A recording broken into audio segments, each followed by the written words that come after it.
Good morning dear student. जैसे हमारा पहला जो काव्य था स्टैंडर्ड 4 हिंदी का, तो वो पोएम थी, थोड़ा सा उसमें अलग कुछ लाइन्स थी। तो फिर से आपका पार्ट 1 जो हिंदी का पोएम का है वो फिर से रिवाइज कर रहे हैं।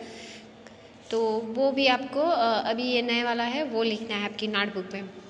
तो आपका हिंदी जो आपकी अभी बुक मिली है उस हिसाब से हम अब करेंगे। पहला काव्य जो आपका हिंदी का है उसका शीर्षक है भारत की ध्वजा उड़ाएंगे।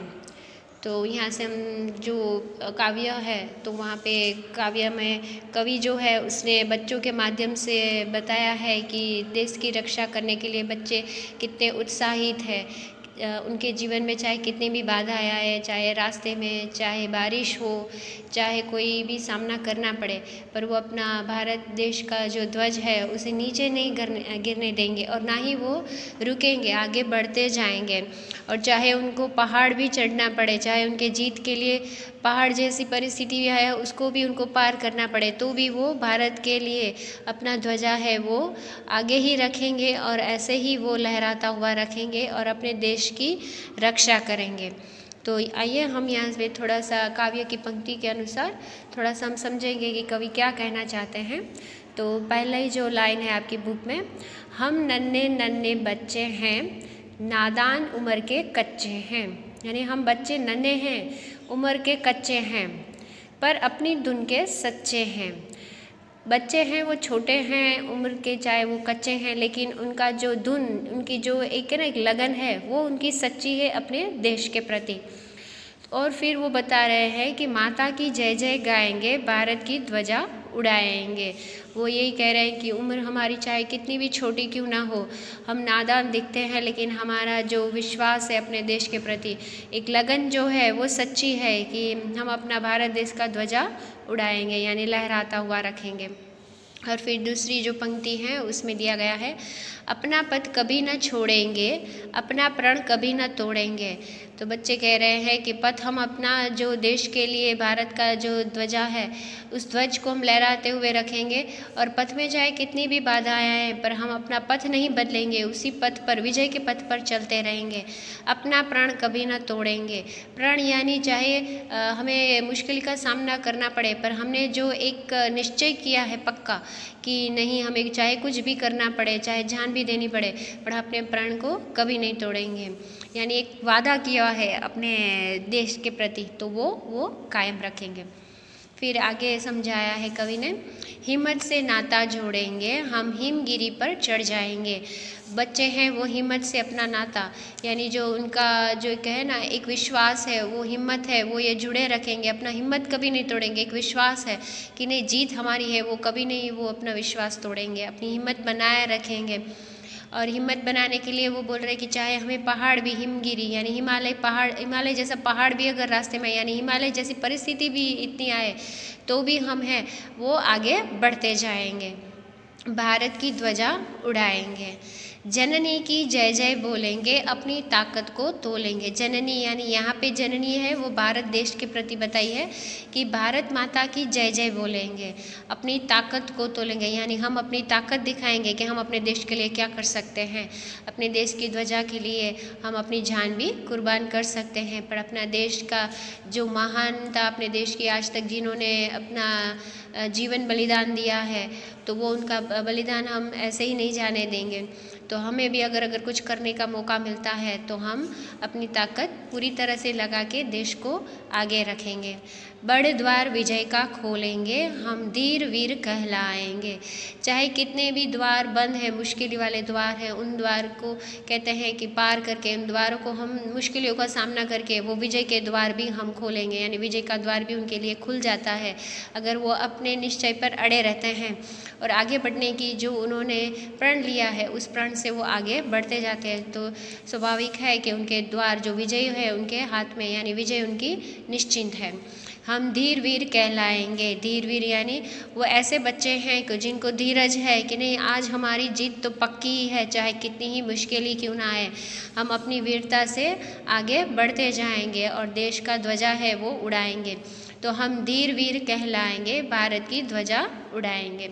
तो ये छोटा सा एक काव्य है, भारत की ध्वजा उड़ाएंगे, और जो कवि है सोहनलाल द्विवेदी, तो उन्होंने कुछ छोटे बच्चों का एक ग्रुप है, उसके माध्यम से समझाया है कि बच्चों को देश के प्रति कितना लगाव है कि चाहे जान देनी पड़े, चाहे मुश्किलों का सामना करना पड़े, पर हमारा जो भारत का ध्वज है वो हम उड़ाएंगे, यानी जीत तो हमारे भारत देश की ही है और हम भारत देश के लिए अपनी जान भी दे देंगे।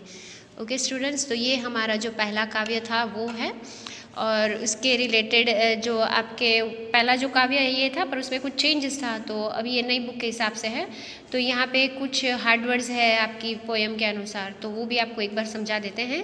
धुन यानी लगन, प्रण प्रतिज्ञा, हिमगिरी हिमालय, ध्वजा झंडा, ताकत शक्ति, और उसका दूसरा भी अर्थ होता है बल, यानी अपनी ताकत वो बनाए रखते, एक शक्ति है उनका, एक ग्रुप है, तो वो ग्रुप उनका है, वो हिम्मत रख के आगे बढ़ते हैं, तो उस हिसाब से है। और फिर काव्य के अनुसार कुछ प्रश्न उत्तर है वो भी आपको दिए हैं, तो वो आपको नोटबुक में लिखना है, काव्य भी नोटबुक में लिखना है। तो नोटबुक में आपको हिंदी की क्लास वर्क नोटबुक में काव्य लिखना है एक बार, और जो प्रश्न उत्तर है, जैसे यहाँ पे 4 प्रश्न उत्तर है, आपकी हिंदी बुक का पेज नंबर जो पीछे वाला पार्ट है क्वेश्चन आंसर सेशन का, तो 6th पेज पे क्वेश्चन आंसर, ये जो 4 क्वेश्चन आंसर है वो आपको नोटबुक में लिखने हैं, और यहाँ पे पंक्ति का भावार्थ लिखना है। तो ये जो 2 पॉइंट है वो आपको इसी टेक्स्ट बुक में ही लिखना है, तो आपका कार्य यही रहेगा। Have a nice day students. Dear students, जैसे हमने आपका 4th स्टैंडर्ड में जैसे हमारा हिंदी का फर्स्ट काव्य जो था वो हमने लर्न किया था, और आपको नोटबुक में वो आज लिखना है 1 टाइम पूरा पोएम, और आपकी टेक्स्ट बुक जो है हिंदी की उसमें कुछ क्वेश्चन एंड आंसर है। हार्ड वर्ड्स तो हमने लिख ही लिए थे नोटबुक में, क्वेश्चन आंसर से आज आपका स्टार्ट होगा सेशन। तो उसमें आपका फर्स्ट क्वेश्चन जो आपकी टेक्स्ट बुक में है वो इस प्रकार से है, बच्चे अपना नाता किससे जोड़ेंगे। तो काव्य तो पूरा हमने समझा ही था, तो उस हिसाब से हमें प्रश्नों के उत्तर देने हैं कि बच्चे अपना नाता हिम्मत से जोड़ेंगे। तो आपको ये समझा भी रहे हैं और इसका एक आपको पिक भी सेंड कर रहे हैं, तो ये क्वेश्चन आंसर आपको आपकी हिंदी की नोटबुक जो है हिंदी सब्जेक्ट की उसमें आपको लिखना है। दूसरा प्रश्न है, कविता में कहाँ चढ़ने की बात कही गई है। तो काव्य जैसे हमने समझा कि बच्चे आगे बढ़ने के लिए पहाड़ भी आते हैं, उस पर भी चढ़ के जीत जो है वो हासिल करते हैं, तो उस हिसाब से हमें छोटे से शब्दों में सवाल का उत्तर देना है कि कविता में हिमालय पर चढ़ने की बात कही गई है।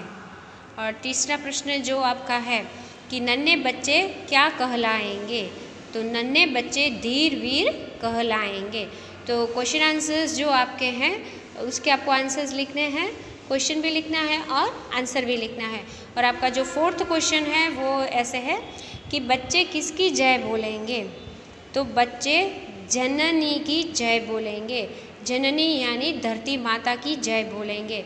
तो यहाँ पे हम धरती माता शब्द है वो यूज़ नहीं करें, क्योंकि फिर वो बहुत लेंदी भी होता है और यहाँ पे जो वर्ड है वो यहाँ पे आंसर के हिसाब से सही भी नहीं है, इसलिए जो काव्य में है उसी हिसाब से हम यहाँ शब्द का उपयोग करेंगे उत्तर में कि बच्चे जननी की जय बोलेंगे। और उसी के बाद आपको जो काव्य है उसके रिलेटेड आपको कुछ प्रश्नों के उत्तर देने हैं कि जैसे कि काव्य में 2 लाइन आपको दी गई है, तो वो 2 लाइन आपको समझानी है कि ये 2 लाइन का मतलब क्या होता है काव्य में।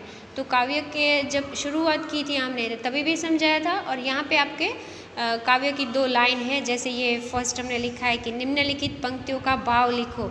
इसका मीनिंग क्या होता है, ये 2 लाइन जो आपकी पोएम की है उसका मीनिंग क्या होता है वो आपको लिखना है। तो कौन सी 2 लाइन है, ये 2 लाइन है, अपना प्रण कभी ना तोड़ेंगे, हिम्मत से नाता जोड़ेंगे।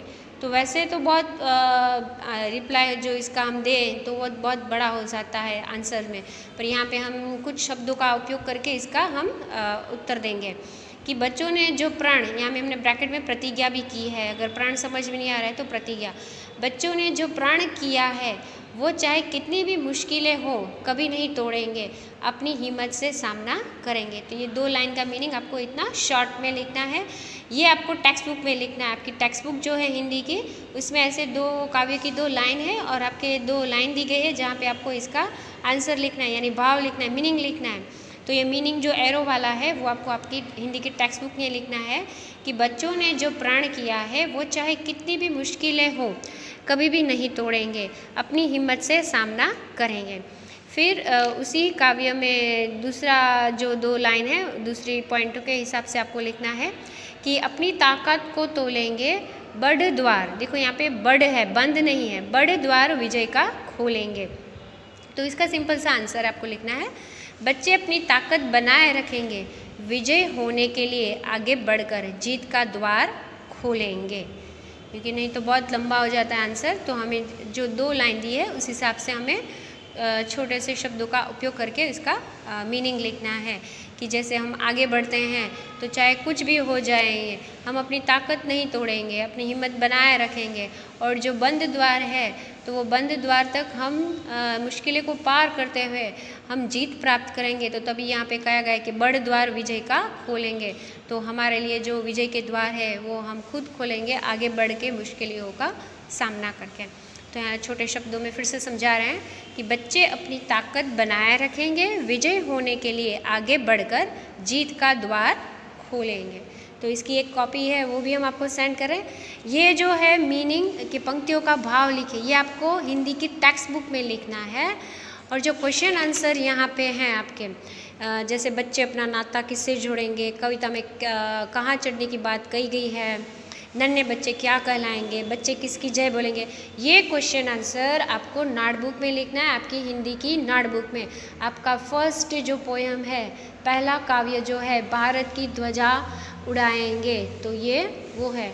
देखो बच्चों, ये आपको समझना है, भारत की ध्वजा उड़ाएंगे यानी हमें ध्वजा को उड़ा नहीं देना है, लेकिन वो ध्वजा जो जैसे होता है ना फ्लैग होस्ट रहे, वो ध्वजा जो है भारत की, अपने देश की, उसको हम लहराता हुआ रखेंगे, उसको हम नीचे नहीं गिराएंगे। उसका पूरा मीनिंग होता है कि भारत की ध्वजा उड़ाएंगे। तो आज का आपका सेशन जो है उस हिसाब से आपको वर्क करना है।